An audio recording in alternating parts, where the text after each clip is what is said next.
I think we need to have a sense of responsibility as Kenyans, yeah, and try to adhere to some of these regulations because they are in the better good of our nation. Yeah, because if you cause tension, yeah, if you spread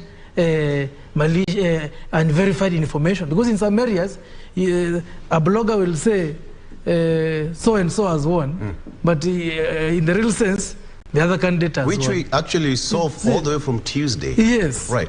That's what is happening. I saw one in Kilifi where they were saying Aisha Juma has won, was governor. Yes. But now what I saw, that's it is Mungaro. Exactly. That's a classic example. Another one I saw was for Langata, where they initially said Koril has won. Then the next day I saw Chelango has won. But now the good thing, defeat. Yeah, but the good thing Koril conceded.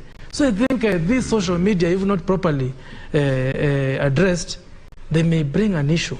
Yeah, and perhaps, Kiro, maybe just chip in. Perhaps that is why in some jurisdictions, government resorts to shutting down social media during the campaign period. But, you know, CS Matiang'i said that's not what they're going to do. Now we can easily see and clearly see what is happening on social media. Can easily say the amount of stress and tension and depression people are getting on social media at this particular time is quite enormous. What do you think about that on that side? Vaned.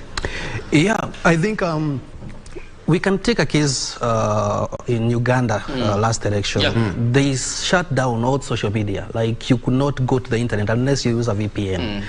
And I think where we sit now in Kenya, it becomes hard. But they notified the social media platforms that we are going to have an election period, kindly filter some of this information. And I've seen some bloggers losing accounts on their Twitter accounts, their Facebook accounts. So this is to say the social media platforms have also stepped in. For now, there are some that used to tweet and post in the last 2 weeks, but now the accounts are off. They're opening new accounts because the social media platforms have come through and, of course, taken the Bwananchi seriously in terms of what they need to protect. But, of course, because this is a bot, there are some words that are not going to be filtered because what they do is they get some few keywords and then they feed on their system, and if any kind of this keyword appears, then the post is brought down.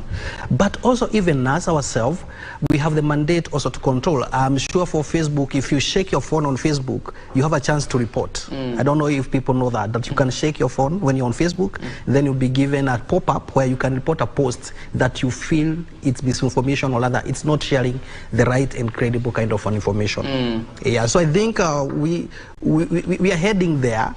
But if you look at it holistically in terms of Africa elections, I think we are somewhere and not maybe to a level of maybe country like Uganda where they were last time. All right. If you think about Kenya as a fragile democracy, for that matter, a young democracy while at it, but a very progressive constitution that guarantees everybody the freedom of expression. Yesterday I saw, I think, Twitter flagged a post by Martha Karua, the deputy president candidate for Azimio. How do you balance between censorship for the interest of country and freedom of expression? That becomes hard, and that is what the social media platforms are struggling with, because at the same time they want to give us the freedom of expression, they want us to use their platforms, and they are even sure that after this election they will have gained some numbers. So, you know, they're also in business at the same time.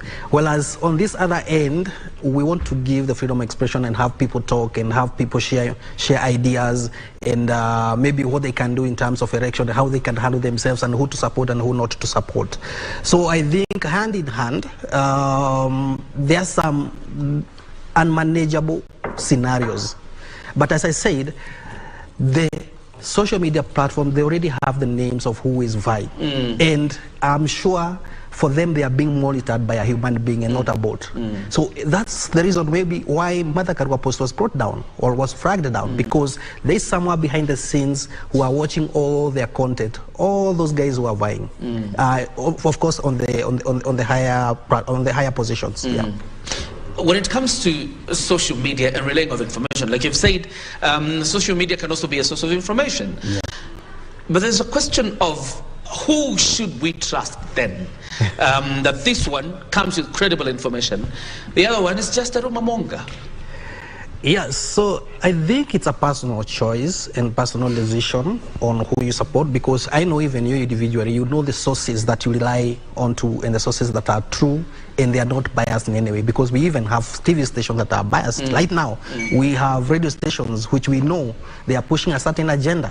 So I think, and even we, Wananchi, we shouldn't be, because I support someone and a certain media station is supporting a certain politician, then that will be my source of information.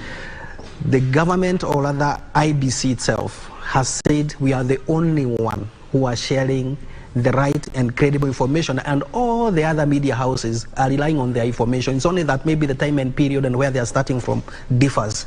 But I would urge any Mwananchi out there, there are social media platforms for IEBC. Those are some of the platforms that you should follow, and of course the media houses that everyone out there trust. Those are the credible sources that maybe you should be able to watch and follow. All right, walk us through the process of verification, for example, as an empowerment tool to those watching us and are relying probably on social media, because wherever they are, the only thing they can access is social media. How then do you verify that what I have seen is indeed true? Yeah, so let's start from blogging, of course, which is hard to verify because maybe some of the Wananchi, they don't have maybe the skills to verify on that. But mostly what I look at is the domain name. The domain name. There's someone maybe who will create, maybe this is kbc.co.ke, and maybe someone will go and create another domain, kbc.com. Those are two different domains, and they're sharing different information. So you may land yourself in a certain domain thinking, this is the KBC that I usually follow. This is their website, this is their portal. And when you log in there, you find that the information being shared there is not credible, or rather they get misinformed because they thought they're relying on KBC, which is not true. The other thing is also